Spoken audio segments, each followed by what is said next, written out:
Afternoon அன்எக்ஸ்பெக்டடாக கிளம்பி Vandalur zoo தான் போயிருந்தோம். ப்ரீவியஸ் நைட் பார்த்திங்கன்னா ஒரு மேரேஜ், ஸோ அட்டன் பண்ணிவிட்டு அங்கேயே ஸ்டே பண்ணிவிட்டு ஜூக்கு போகலான்னு சொல்லிட்டு ஃபஸ்ட்டு வந்து பார்த்திங்கன்னா நாங்கள் பெங்கால் டைகர் தான் பார்த்துருந்தோம். அவ்வளோ சூப்பராக இருந்துச்சு. நெக்ஸ்ட்டு பார்த்திங்கன்னா குழிக்குள்ளேருந்து வந்து பியர் வந்து அவ்வளோ நல்லா அழகாக இருந்துச்சு.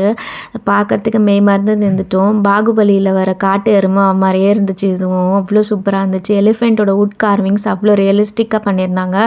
நெக்ஸ்ட்டு பார்த்திங்கன்னா டியர்ஸ் வேறு லெவலுங்க நிஜமாகவே. நெக்ஸ்ட் ஆல் டைமோட ஃபேவரட் பார்த்திங்கன்னா பசங்களோட ஃபேவரட் கொரிலா. அவங்க ரெண்டு கொரிலா வந்து அவ்வளோ அழகாக விளையாடிட்டு இருந்தாங்க. அதுக்கப்புறம் பார்த்திங்கன்னா டிஃப்ரெண்ட் டைப்ஸ் ஆஃப் பேரட்ஸு, பீகாக்லாம் வந்து பெரிய இறகோட அப்படியே வந்து கெத்தாக அழகாக டான்ஸ் ஆடிட்டு இருந்துச்சு. இதோட ஃபுல் வீடியோ கண்டிப்பாக நான் போடுறேன். அப்புறமா ஈவினிங் வந்து காஃபி சாப்பிட்டுட்டு சப்பாத்தி, சிக்கன் கறி, தால்லாம் சாப்பிட்டுட்டு வீட்டுக்கு கிளம்பிட்டோம். பிடிச்சிருந்தா லைக்கை தட்டுங்க, சப்ஸ்கிரைபும் பண்ணிக்கோங்க.